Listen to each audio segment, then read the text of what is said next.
I've spent the last few months accumulating games on the Nintendo eShop that are under $3, and I know what you're thinking, are any of them even going to be any good? Yeah, well today we're going to find out if some of them are. I've got 10 of the ones that we've purchased over the last few months, and I've tested them, and well, I've made a few conclusions. Some of them are hidden gems. Stick around to the end of the video to find out what they are. Now, some of these games are going to be everyone's cup of tea. For example, some of them are kind of childish, but they're really casual games, and they're sort of like the mobile games that you would play on your cell phone when you're winding down after a long day. This one's called Henry the Hamster Handler. Now, at first glance, this game looks like a cutesy kids game, but it actually gets kind of challenging, especially when you're old as hell like I am, and your reflexes get slightly worse. Anyway, the goal of this game is to survive all of the traps and save all of the hamsters as you go across multiple levels that progressively get harder in this button-mashing adventure.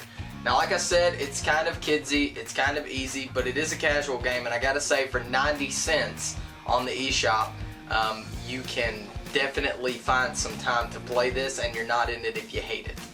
The next one is another cutesy kind of kids game, Tori 3D. Now, this one I liked because I feel like it's a really good way to get your kids into platformers, or if you like platformers and you're just looking for something a little different that's 99 cents, you don't really, again, have much to lose. Now, the last couple were cutesy, right? Kids game. But if you're a fan of the old school Zelda games, this next one's for you. This is called The Rusty Sword Vanguard Island.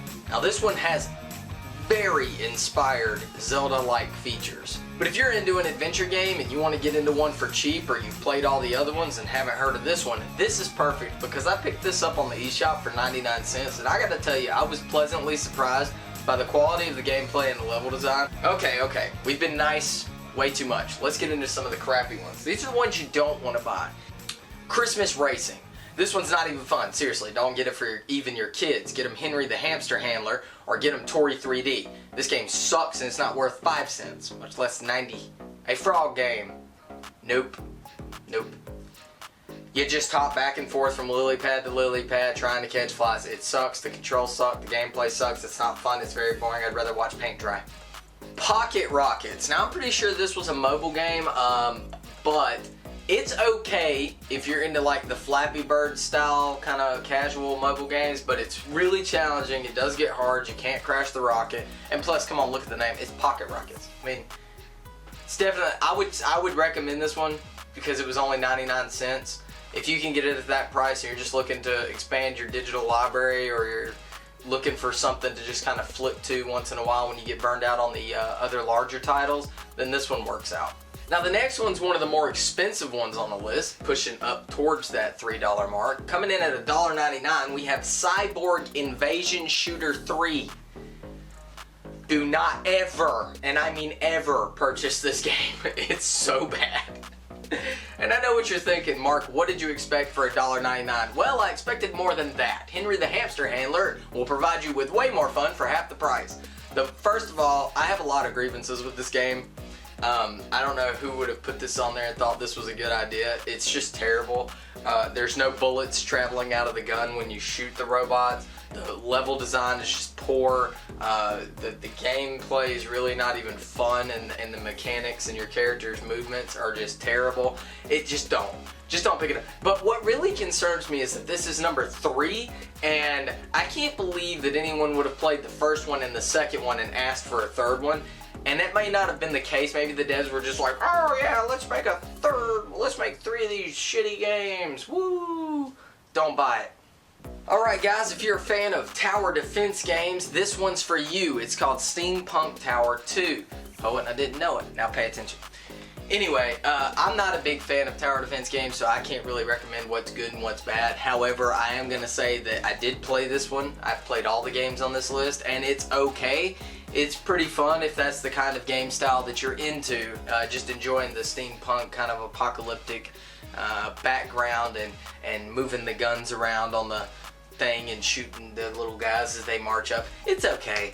It's, you know, check it out. You have nothing to lose. I think I picked it up for like 60 cents. Now this next one, I was pleasantly surprised by. Coming in at $1.99, Spirit Roots actually really impressed me. It's got over 50 levels, and it's a side-scrolling platform game that you can tell they put a lot of care into. You'll go from the beginning of the level to the end, and you'll beat up enemies, and you're on your quest trying to find your people. And it's really a pretty good game. I liked it a lot. I thought it was interesting. It's definitely one of the best ones on this list in particular. This and the Rusty Sword. Skull Rogue. This game sucks worse than Cyborg Invasion 3. It's basically, I think, supposed to be a top-down, like 8-bit kind of rogue-like game, but it sucks. It sucks. So the enemies will spawn in, you will immediately die. You literally can't fight them. You can't turn your character around. He moves across one plane. It's awful. Don't get it. And it was actually the most expensive game on this list, coming in at $2.99. So do not pick that one up. Well guys, if you enjoyed this kind of content, you found anything useful, or you see a game that you might try out, let me know down in the comments which one you think you're going to try out. Love to hear from you guys. Make sure that you smash the like button, subscribe. It's completely free, doesn't cost you anything, and you can always change your mind later. And guess what? That means I'll see you all later.